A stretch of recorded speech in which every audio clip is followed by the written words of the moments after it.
നമസ്തേ. രത്നങ്ങളും രത്നവിശേഷങ്ങളുമായി രത്നശാസ്ത്ര ആരംഭിക്കുകയായി. കൂടെയുള്ളത് Unnikrishnan ശിവാസ്, planetary gemmologist. രത്നശാസ്ത്രയിലേക്ക് സുസ്വാഗതം sir. നമസ്കാരം. ചിങ്ങമാസ പുലരികളാണ്. ഓണം, തിരുവോണം ദിവസമാണ്. എനിക്ക് തോന്നുന്നു നമുക്ക് പ്രേക്ഷകരോട് നമുക്ക് ആദ്യം തന്നെ പറയാനുള്ളത് ഓണത്തിൻ്റെ ഒരു ആശംസകളോട് നമുക്ക് ഈ എപ്പിസോഡ് ആരംഭിക്കാം. തീർച്ചയായിട്ടും. ഇപ്പോൾ നമ്മൾ കഴിഞ്ഞ കർക്കിടക മാസം എന്ന് പറയുമ്പോൾ വർഷം കണ്ടിന്യൂസ് ആയിട്ട് മഴയുടെ സമയങ്ങളായിരുന്നു.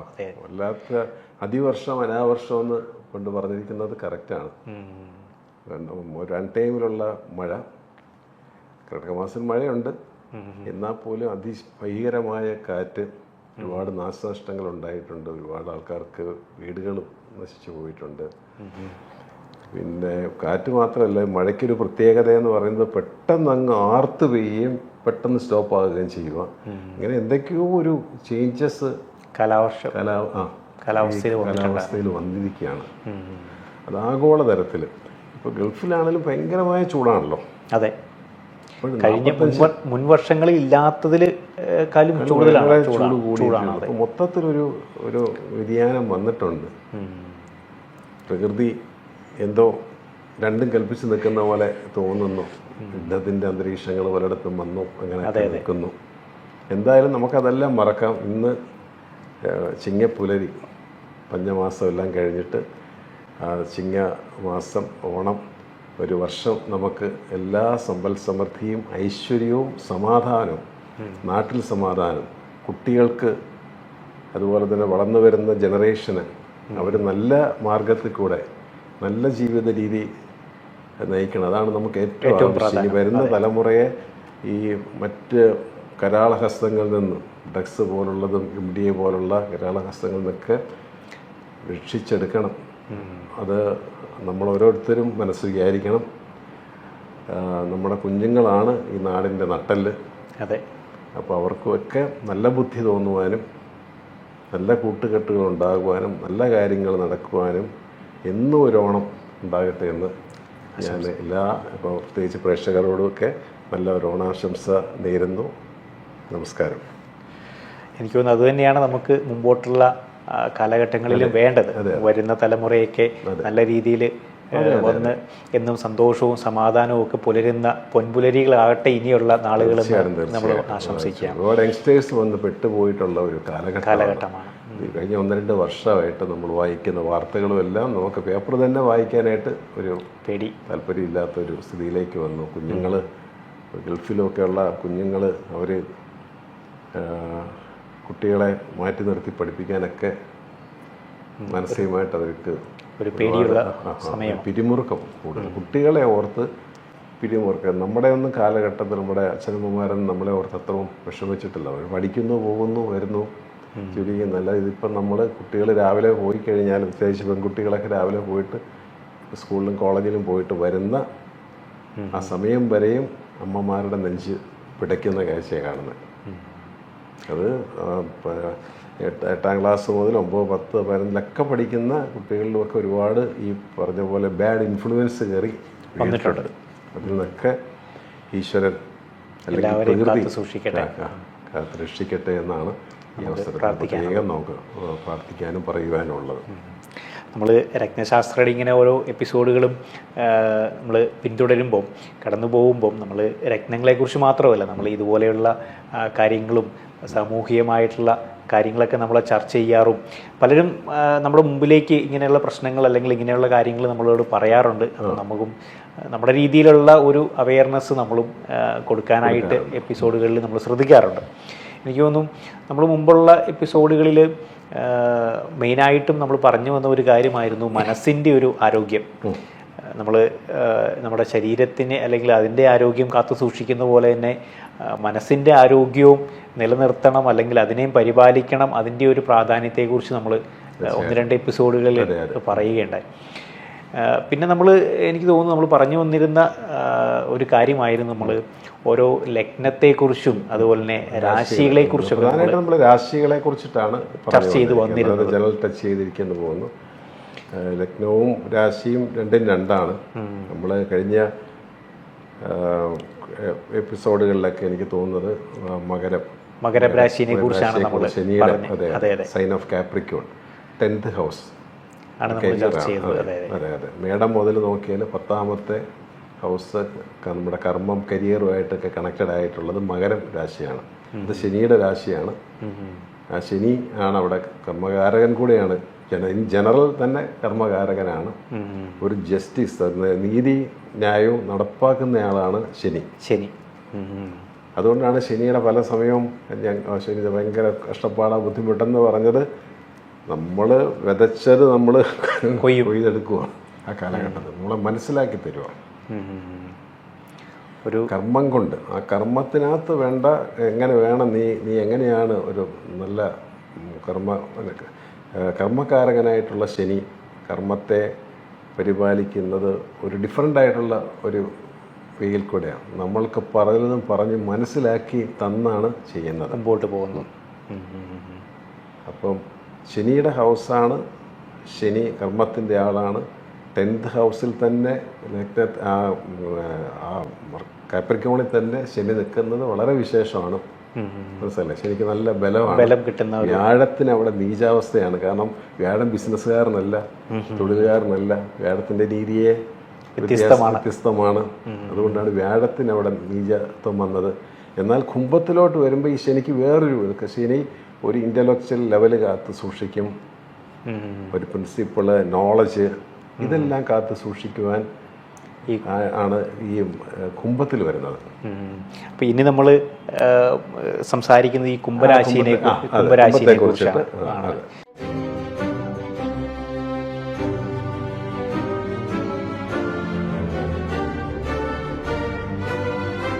Welcome back to Ratnashastra. നമ്മൾ പറഞ്ഞു വന്നിരുന്നത് കുംഭരാശിയെ കുറിച്ചാണ്. സൈൻ ഓഫ് അക്യൂറീസ്, അതായത് നമ്മുടെ മേടത്തിൽ നിന്ന് 11ാമത്തെ രാശി, വായുരാശി, സ്ഥിരരാശി, ഇതെല്ലാം ആണ് ഈ കുംഭരാശിയുടെ പ്രത്യേകതകൾ. സ്ഥിരരാശിയും കൂടെ. അപ്പോൾ നമുക്ക് ഇതിൻ്റെ ഒരു പുരുഷൻ ഒരു കുടവും തോളിലേറ്റി നിൽക്കുന്നതാണ് ഇതിൻ്റെ സൈന്. ഓക്കെ. അപ്പോൾ കുംഭരാശിയെക്കുറിച്ച് പൊതുവെ ജനറലി ആചാര്യന്മാർ പറയുന്നത് വെച്ചാൽ ഇല്ലാത്തതും പെരുപ്പിച്ച് കാണിക്കും. കാരണം കുടത്തി വെള്ളം ഉണ്ടെന്നുള്ള ഒരു ധാരണ ഇല്ല, ഇതിനകത്തൊന്നും ഇല്ലല്ലോ. മനസ്സിലായില്ലേ? അപ്പം തന്നെ തനിക്കില്ലാത്തത് കൂടെ പെരുപ്പിച്ച് കാണിക്കുന്ന ആൾക്കാർ, ഇങ്ങനെയൊക്കെ കുംഭരാശിയിൽ പെടുന്നത് അവരെ പറ്റി ജനറലായിട്ട് പറയുന്നുണ്ട്. ജനറൽ ക്യാരക്ടറിസ്റ്റിക്സാണ്. പക്ഷെ അതിനകത്ത് അങ്ങനെ നമുക്ക് ജനറലായിട്ടൊന്നും ഇപ്പോൾ ഒരു നക്ഷത്രത്തെ വെച്ചിട്ട് നമുക്ക് ഒന്ന് ജനറൽ കുറച്ച് കാര്യങ്ങൾ പറയാന്നുള്ളതല്ലാതെ ബാക്കി വരുന്ന കാര്യങ്ങളെല്ലാം ഇണങ്ങി നല്ലൊരു കുംഭരാശിക്കാരന് നല്ല പോസിറ്റീവായിട്ടുള്ള ഇപ്പോൾ ചന്ദ്രനും വ്യാഴവും ശുക്രനും ഒക്കെ വളരെ ഫേവറബിളായിട്ട് നിൽക്കുന്ന ആൾക്ക് അങ്ങനെയൊന്നും കാണത്തില്ല. മനസ്സിലായി? ചൊവ്വായ്ക്ക് നല്ല ബലമുള്ളവർ അവർക്ക് വല്ല പ്രിൻസിപ്പിളായിട്ട് പോകുന്നവരായിരിക്കും, അല്ലാതെ എപ്പോഴും ഏച്ചു കെട്ടിക്കൊണ്ട് നടക്കുന്നവരായിരിക്കും. പൊതുവെ പറയുന്നത് കുംഭരാശിക്ക് ഇങ്ങനെ ഒരു അപ്പോൾ കുംഭരാശി എന്ന് പറയുമ്പോഴത്തേക്ക് അതിനകത്ത് ഒരുപാട് കാര്യങ്ങളുണ്ട്. സൈൻ ഓഫ് ഇന്നോവേഷൻ, പ്രോഗ്രസ്, ഇതെല്ലാമാണ് ശനിയുടെ അന്നത്തെ ക്യാരക്ടർ. മറ്റേ കാപ്രിക്കോണിൽ അതല്ലായിരുന്നു. ഒരു കർഷക ഒരു ഭയങ്കര എന്ത് വിദ്യയും എന്ത് വേലയും കാണിച്ച് നമ്മളാ കരിയർ മാത്രം ഫോക്കസ് ചെയ്യുന്ന രാശിയാണ് 10th ഹൗസ്. അവിടെയാണ് വ്യാഴത്തിന് നീചാവസ്ഥ വന്നിരിക്കുന്നത്. മനസ്സിലായി? അതേസമയം ശനിയുടെ തന്നെ രാശിയാണ് കുംഭരാശിയിൽ. വ്യാഴത്തിന് കർക്കിടകം പോലെ തന്നെ ബലമുണ്ടെന്ന് പറയുന്നത്. കുംഭവ്യാഴത്തിന് ഒരു പ്രത്യേകതയാണ് പറയുന്നത്. ഇവിടെ വ്യാഴം നല്ലൊരു സ്ഥിതിയാണ് അല്ലേ? അതെ. അപ്പോൾ ഇവിടെ അക്യൂറസി, നോളജ്, വില്ലിങ്നെസ്, ഇതെല്ലാം അക്യൂറസിൻ്റെ പ്രത്യേകതയാണ്, ശനിയുടെ പ്രത്യേകതയാണ്. അപ്പോൾ 10ൽ നിന്ന ശനിയല്ല 11ൽ കുംഭത്തിലോട്ട് വരുമ്പോൾ വ്യത്യാസമുണ്ട്. അപ്പോൾ നമ്മൾ ഈ ജൂപ്പിറ്റർ എന്ന് പറയുമ്പോഴത്തെ planet of expansion and wisdom, ഇതാണ് അവിടെ വ്യാഴത്തിന്റെ പ്രത്യേകത. അതാണ് മനസ്സിലായ നോളജ്. അപ്പൊ അതൊക്കെ ഈ ശനിയുടെ ഹൗസിൽ പുള്ളി വളരെ കംഫർട്ടബിൾ ആണ്. ഒരു പെർഫോമൻസ് ഒക്കെ പുറത്തേക്ക് എടുക്കാൻ പറ്റും. പുരോഗമനപരമായ ചിന്താഗതികൾ കൊണ്ടുവരാൻ പറ്റും. പുതിയ ഇന്നോവേഷൻസ് കൊണ്ടുവരാൻ പറ്റും. ഒരു പ്രോഗ്രസീവായിട്ടുള്ള കാര്യങ്ങൾ നടപ്പാക്കാൻ പറ്റും, പബ്ലിക്കിൽ വേണ്ട കാര്യങ്ങൾ ചെയ്യാൻ പറ്റും. മനസ്സിലായില്ലേ? അപ്പോൾ കുംഭം എന്ന് പറഞ്ഞാൽ പബ്ലിക്കിലേക്കും വരുന്നുണ്ട്. പബ്ലിക്ക് ഗുണപ്രദമായ തരത്തിൽ കാര്യങ്ങൾ നീക്കാൻ ചെയ്യാൻ പറ്റും. അങ്ങനെ കുംഭൻ രാശിക്ക് ഇന്ന പ്രത്യേകതകൾ നന്നായിട്ടുണ്ട്. അത് ശനിയുടെ ആണ്. അതായത് ശനിയുടെ രാശികൾ ഏതൊക്കെയാണെന്ന് ചോദിച്ചാൽ കർക്കിടകവും മകരവും കുംഭവും അവരുടെ സ്വക്ഷേത്രങ്ങളാണ്. മകരത്തിലെയും കുംഭത്തിലെയും പ്രത്യേകതകളാണ് നമ്മൾ മനസ്സിലാക്കുന്നത്. പ്രത്യേകിച്ച് മനസ്സിലായില്ലേ? ഇപ്പം ഈ മകരത്തിലും അതുപോലെ തന്നെ കുംഭത്തിലും ശനിയുടെ ഒരു ഓൺ ഹൗസാണ്, അല്ലെങ്കിൽ ഓൺ ഹൗസസ് ആണ്. പക്ഷെ മകരത്തിൽ നിൽക്കുമ്പോൾ ആളൊരു പക്ക ബിസിനസ്മാൻ ആയിരിക്കും. റിയൽ എസ്റ്റേറ്റ്, ഇരുമ്പ് വ്യാപാരം, സ്പെയർ പാർട്സ്, ഇങ്ങനെ മെറ്റൽസുമായിട്ട് ബന്ധമുള്ളത് കാണാം. എഞ്ചിനീയറിംഗ് സൈഡ് കാണാം, കൺസ്ട്രക്ഷൻ സൈഡ് കാണാം. ഇതെല്ലാം കെട്ടിപ്പടുക്കുന്നതെല്ലാം ശനിയാണ്. ഇതെല്ലാം 10th ഹൗസിൽ കാണുമെങ്കിൽ 11th ഹൗസിൽ നിൽക്കുന്ന ശനി വേറൊരു മുഖമുള്ള ആളാണ്. നല്ലതാണ്. 10ാം ഭാവാധിപൻ 11ൽ നിൽക്കുന്നത് പ്രോഫിറ്റ് ഉണ്ടാക്കും. മനസ്സിലായില്ലേ? അപ്പോൾ മേടലഗ്നം 11ൽ ശനി നിൽക്കുന്നത് വളരെ നല്ല. കാരണം 10ാം ഭാവാധിപൻ 10 കൊണ്ട് കർമ്മം കൊണ്ട് ലാഭം ഉണ്ടാക്കും. ആ ലാഭം പ്രോഗ്രസീവായിട്ടുള്ള കാര്യങ്ങൾക്ക് വേണ്ടി ചിലവാക്കും. ഈ വ്യാഴം കൂടെ അവിടെ ഉള്ളത് കൊണ്ടല്ലേ? ഉള്ളതുകൊണ്ട് വ്യാഴം അവിടെ നിൽക്കുവാണ് വളരെ വിശേഷമാണ്. വ്യാഴം അവിടെ നിൽക്കണമെന്നില്ലല്ലോ. വ്യാഴം ഇങ്ങനെ മൂവ് ചെയ്തുകൊണ്ട് നിൽക്കല്ലോ. അപ്പം അങ്ങനെ ജനിക്കുന്നവരാണെങ്കിൽ ആ വ്യാഴവും ശനിയും കൂടെ അവിടെ നിന്നാൽ അത് വളരെ സവിശേഷതയാണ്. ഇപ്പം ഈ ആൾക്കാർക്ക്, ഈ മകരം അല്ലെങ്കിൽ കുംഭരാശിക്കാർക്ക് ഈ ശനിയുടെ ഒരു പീരീഡ് ഒക്കെ 7.5 ശനി അല്ലെങ്കിൽ ശനിയുടെ ആ ഒരു കാലഘട്ടമൊക്കെ ഇവർക്ക് ജനറലി നല്ലതായിരിക്കും. ജനറലി നന്നായിരിക്കും. പക്ഷെ അത് നമുക്ക് തീർത്ത് ഉറപ്പിച്ചത് നന്നാന്ന് പറയാൻ പറ്റത്തില്ല. കാരണം ആ ശനിയെ മറ്റ് പാപഗ്രഹങ്ങൾ വീക്ഷിക്കുമ്പോൾ ഇതെല്ലാം ക്വാളിറ്റി എല്ലാം പോവുകയാണ് ചെയ്യുന്നത്. ഇതിൻ്റെ എഫക്റ്റ് ചിലപ്പം കുറയും. എഫക്റ്റ് കുറയും. അത് ഏതൊക്കെ ഗ്രഹങ്ങളാണ് നോക്കുന്നത് എന്നതിനനുസരിച്ചിരിക്കും. ഇപ്പോൾ സൂര്യനാണ് നോക്കുന്നത്. ഇപ്പോൾ നമ്മൾ ഈ പറയുന്ന പോലെ കുംഭത്തിൽ ശനി നിൽക്കുന്നു, സൂര്യൻ നോക്കുന്നു. സൂര്യൻ ചിങ്ങത്ത് നിന്നുകൊണ്ട് കുംഭത്തിലേക്ക് നോക്കുന്നു. അതല്ലേലും കുംഭവും അത് 7th ഇവർക്കെല്ലാം വീക്ഷണമുണ്ട്. അപ്പോൾ എന്താ പറ്റുന്നതെന്ന് വെച്ചാൽ ആ ശനിക്കൊരു പ്രോബ്ലം വരുന്നതെന്ന് വെച്ചാൽ ഈ 7th ഹൗസ് എന്ന് പറയുന്നത് പാർട്ണർ സൈഡാണ്. അവിടെ സൂര്യനും ബലവാനായിട്ട് ഇങ്ങോട്ട് നോക്കുന്നു, ശനിയും ബലവാനായിട്ട് നോക്കുന്നു. ഇത് റിലേഷൻഷിപ്സിനെയും ബിസിനസ്സിനെയും ചിലപ്പോൾ ബാധിക്കാം. പിന്നെ അത് അത്ര നോട്ട് ഈസി. ഇപ്പം സൂര്യൻ നോക്കുന്നില്ല, ചൊവ്വ നോക്കുന്നില്ലെങ്കിൽ ശനി വളരെ ഇപ്പം നമ്മളെ ഒരാൾ പിടിച്ച് കെട്ടിയിട്ടിരിക്കുകയെന്ന് വിചാരിക്കാം. നമ്മൾ നല്ല ആരോഗ്യമുള്ള ഒരാളാണ്. നമ്മളെ പകുതി ഒരു കാല് കെട്ടി അങ്ങ് ഇട്ടിരിക്കുകയെന്ന് വെച്ചു, നമുക്ക് കാര്യങ്ങൾ ചെയ്യാൻ ബുദ്ധിമുട്ടായിരിക്കും. മനസ്സിലായില്ലേ? നമ്മുടെ 2 കാല് ഫ്രീ ആണ്, നമുക്ക് ആരോഗ്യമുണ്ട്, നമ്മൾ നല്ലോണം ഫ്രീ ആയിട്ട് കാര്യങ്ങൾ ചെയ്യും എന്ന് പറഞ്ഞതുപോലെ തന്നെ ഈ 11ൽ നിൽക്കുന്ന ശനിയെ സൂര്യനെയോ ചൊവ്വയോ നോക്കുമ്പോൾ ആ സ്മൂത്ത്നെസ് പോയി. കാര്യങ്ങൾ അത്രത്തോളം അങ്ങോട്ട് ഈസിയല്ല. അപ്പോൾ നമ്മൾ 11ൽ ശനി നിൽക്കുന്നുണ്ടല്ലോ, നല്ലതാണല്ലോ എന്ന് പറയുമ്പോൾ ഇല്ല സാറേ പല പ്രശ്നങ്ങളുണ്ടെന്ന് പറയുമ്പോൾ ഈ ശനി ആരെങ്കിലും നോക്കുന്നുണ്ടോ എന്ന് നോക്കിയാൽ മതി, കാര്യം മനസ്സിലാവും. എങ്കിൽ പോലും ആ ശനിയുടെ പെർഫോമൻസ് ഓവറോൾ നമ്മൾ നോക്കുമ്പോൾ കുറേയൊക്കെ നന്നായിരിക്കും. അത് സൂര്യദശ വരുമ്പോഴായിരിക്കും ഈ പ്രോബ്ലം കൂടുതലായിട്ട് പുള്ളിയെ അലട്ടുന്നത്. സൂര്യൻ്റെ ഇൻഫ്ലുവൻസ് ആയിരിക്കും അന്നേരം കൂടുതലും. കാരണം നമ്മളിത് ക്ലാസ് എടുക്കാൻ വരുന്നതല്ല, സ്കൂളിൽ കോളേജിൽ ക്ലാസ് എടുക്കാൻ വരുന്ന പോലെ ശനിയുടെ കാര്യം വ്യാഴദശ കഴിഞ്ഞ് ശനിയിലേക്ക് കടക്കുമ്പോൾ എന്താ സംഭവിക്കുന്നത് പറഞ്ഞാൽ ശനി വന്ന് പറയും, I will be taking care of you for the coming 19 years. You are under my control എന്ന് ശനി പറയും. അപ്പം ആ ശനി എങ്ങനെയാണ് അയാളുടെ പ്ലാനറ്ററി പൊസിഷനിൽ നിൽക്കുന്നത്, അതായിരിക്കും ഹൈലൈറ്റ് ചെയ്ത് നിൽക്കുന്നത്. അത് കഴിയുമ്പോൾ വരുന്ന ശനി കഴിഞ്ഞ ബുധൻ വരുമ്പോൾ ബുധനാണ് പിന്നെ ക്ലാസ് എടുക്കുന്നത് 10-17 വർഷം. അപ്പോൾ ബുധൻ എങ്ങനെയാണ് ചാർട്ട് നിൽക്കുന്നത് അതിനനുസരിച്ച് ബുധൻ്റെ ജനറൽ ക്യാരക്ടറിസ്റ്റിക്സ് ഒക്കെ കാണും. ബുധന് കർമ്മ രംഗത്ത് എവിടെയാണ് നിൽക്കുന്നത്, കമ്മ്യൂണിക്കേഷൻ സ്കില്ലൊക്കെ തരുന്ന ആളാണ്. ബുദ്ധിപരമായ കാര്യങ്ങൾ നീക്കങ്ങളൊക്കെ ഉണ്ടാകുന്ന ആ പീരീഡിൽ. ഇപ്പോൾ അതിൻ്റെ ഏത് ദശാകാലം വരുന്നോ ആ ദശാകാലത്ത് ഈ ഗ്രഹങ്ങളുടെ ആ പർട്ടിക്കുലർ ഗ്രഹങ്ങളുടെ ഇൻഫ്ലുവൻസ് കൂടുതലായിരിക്കും. അത് ജനറലി വരും. മനസ്സിലല്ലേ? അപ്പോൾ നമ്മൾ എപ്പോഴും നമ്മൾ ദശാകാലങ്ങളും ഇമ്പോർട്ടൻ്റ് ആണ്.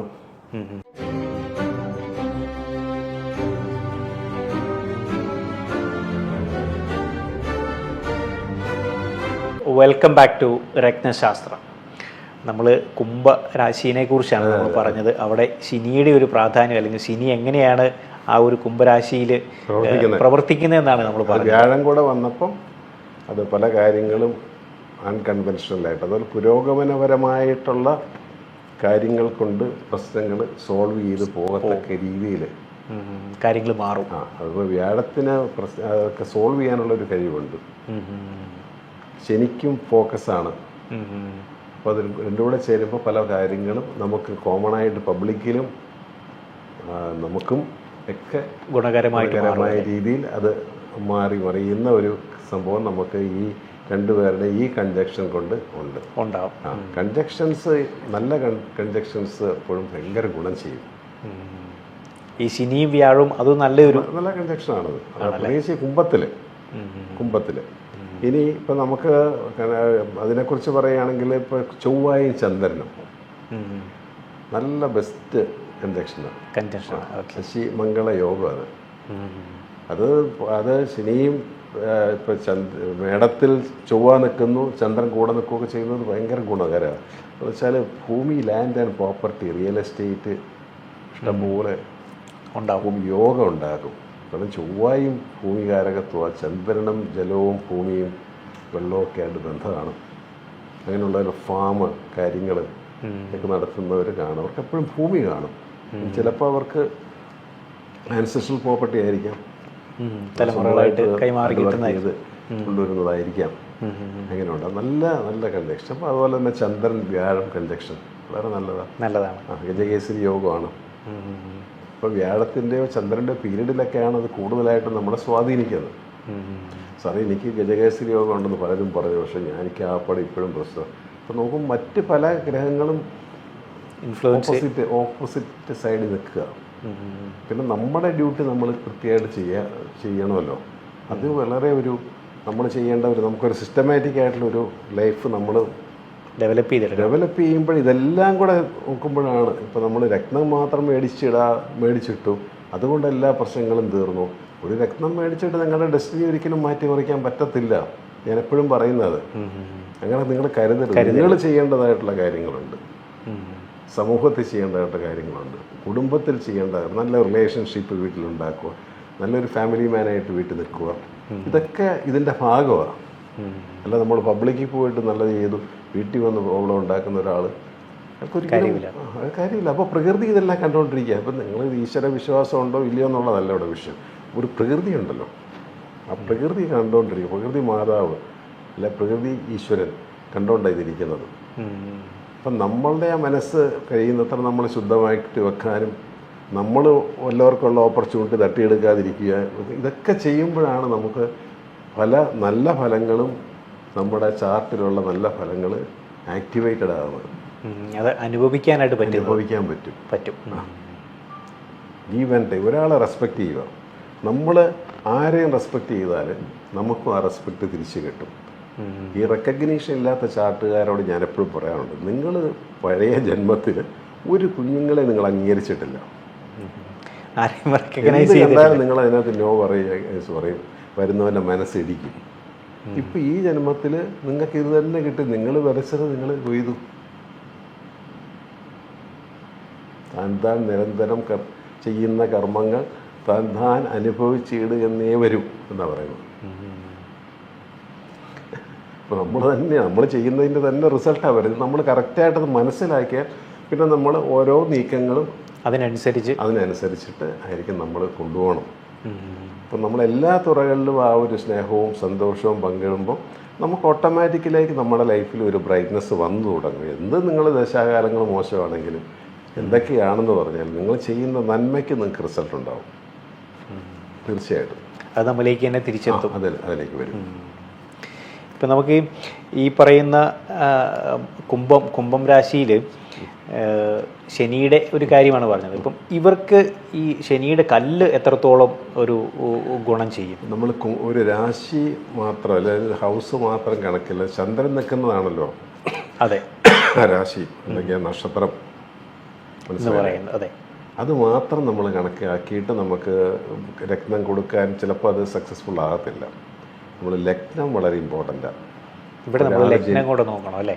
ഇപ്പോൾ കുംഭൻ രാശിയാന്ന് വെച്ചാൽ ലഗ്നം വേറെ ആയിരിക്കും ചിലപ്പോൾ. അതേസമയം കുംഭലഗ്നത്തിൽ നിൽക്കുന്ന ആൾക്കാർക്ക് ശനിയുടെ രത്നം കൊടുക്കാം എന്ന് ജനറലി ആൾക്കാർ പറയുന്നുണ്ട്.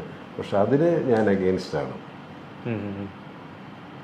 കാരണം കുംഭലഗ്നമാണ്, കുംഭത്തിൽ ലഗ്നാധിപൻ ശനി ഒരു റോങ് സൈഡിലാണ് നിൽക്കുന്നതെങ്കിൽ നമ്മൾ അത് കൊടുക്കാൻ പാടില്ല. ഒരു ചെറിയ എന്തെങ്കിലും ഇഷ്ടംപോലെ അതിനുള്ള ചാർട്ടുകളുണ്ട്. ഇത് കുംഭലഗ്നമാണ്. ഓക്കെ, കുംഭലഗ്നമാണ്. ഇത് 10 എന്ന് പറയുന്നത് 9 ശനി ഉച്ചത്തിൽ നിൽക്കുക. 9 എന്ന് പറയുന്നത് തുലാം രാശിയാണ്. ലഗ്നാധിപൻ 9 ഉച്ചത്തിൽ നിൽക്കുക. 100% പുള്ളിക്ക് നമുക്ക് ഇന്ദ്രനീലം കൊടുക്കാം, യൂസ് ചെയ്യാം. ചിലപ്പോൾ ഇദ്ദേഹം ഒരു ബിസിനസ്സുകാരനായിരിക്കും, വളരെ ഭാഗ്യമുള്ള ലഗ്നാധിപൻ ഭാഗ്യസ്ഥാനത്ത് ഉച്ചത്തിൽ നിന്നാണെന്ന് പറയുമ്പോൾ ഭയങ്കര ഭാഗ്യമുള്ള ആളാണ്. അത് ശനിയാണ് നിൽക്കുന്നത്. ശനി നമ്മൾ ഉദ്ദേശിക്കുന്ന പോലെ ഒരു ശനിയെ അയ്യോ ശനി ദശയാണ് എനിക്ക് 7.5 ശനിയാന്നൊക്കെ നമ്മളിങ്ങനെ സിനിമയിലൊക്കെ അയ്യോ അവന് 7.5 ശനിയാണ്. അത് സത്യം പറഞ്ഞാൽ അതത്ര ശരിയായ ഒരു കാര്യമല്ല. ശനി ഒരുപാട് ഗുണങ്ങൾ ചെയ്യുന്നത്. ശനിയുടെ പീരീഡിൽ ഇത്ര മോശം ശനിയാണെങ്കിൽ പോലും ഒരു ഡൗൺഫോൾ ഉണ്ടാക്കിയിട്ട് അത് നല്ലത് തരും നമുക്ക്. നല്ല ശനി ഈ പറഞ്ഞ പോലെ ഓൺ ക്ഷേത്രങ്ങളിലൊക്കെ നിൽക്കുന്ന ശനി എക്സോൾട്ടഡ് ആയിട്ട് തുലാത്തിലൊക്കെ നിൽക്കുന്നതൊക്കെ ആണെങ്കിൽ ഭയങ്കരമായ ഗുണങ്ങളുണ്ടാവും. ഭയങ്കര ഫ്ലറിഷ് ചെയ്യുക, ഫാമിലി തന്നെ ഫ്ലറിഷ് ചെയ്യും. അപ്പം ഇതിനകത്ത് നമുക്ക് ശനിയുടെ ഒരു നല്ലൊരു ഈസിയായിട്ട് കൊടുക്കാം. അതേസമയം അതേ കുംഭലഗ്നം 7 സൂര്യനും ശനിയും ചന്ദ്രനും നിൽക്കുന്നു. ഞാൻ കൊടുക്കാൻ പറ്റില്ല. ഒന്നാമത് സൂര്യനും ശനി കൺജക്ഷൻ തന്നെ നല്ലതല്ല. പിന്നെ നമ്മൾ ഫ്യൂൽ ഒഴിക്കുന്ന പോലെയാണ്. ഇപ്പോൾ ആളി കത്താൻ വേണ്ടി ഉപകരിക്കത്തേ ഉള്ളൂ. പിന്നെ വീണ്ടും നമ്മൾ ആളി കത്തിക്കും. അപ്പം അങ്ങനെയുള്ളത് ഞാൻ ആ റിസ്ക് നമ്മളൊരു പരീക്ഷണാർത്ഥം നമ്മൾ ഒരു കല്ല് കൊടുക്കുക, കുഴപ്പമില്ലായിരിക്കും ഇദ്ദേഹത്തിന് എന്ന് വിചാരിച്ചിട്ട് കൊടുക്കരുത്. നമുക്ക് കുഴപ്പമുണ്ടെങ്കിൽ മാത്രമേ നമ്മൾ സ്റ്റോൺ കൊടുക്കാൻ പാടുള്ളൂ. എനിക്ക് തോന്നുന്നു ഇന്നത്തെ എപ്പിസോഡിൽ നമുക്ക് ധാരാളം വിവരങ്ങളുണ്ടായിരുന്നു. കുംഭരാശിനെക്കുറിച്ചൊക്കെ നമ്മൾ വിശേഷങ്ങൾ പങ്കുവച്ചു. എനിക്കൊന്ന് കൂടുതൽ വിവരങ്ങളും വിശേഷങ്ങളുമായിട്ട് വരുന്ന എപ്പിസോഡിൽ നമുക്ക് കണ്ടുമുട്ടാം. ഇന്നത്തെ എപ്പിസോഡ് നമുക്ക് വൈൻഡപ്പ് ചെയ്യാം. നമസ്കാരം.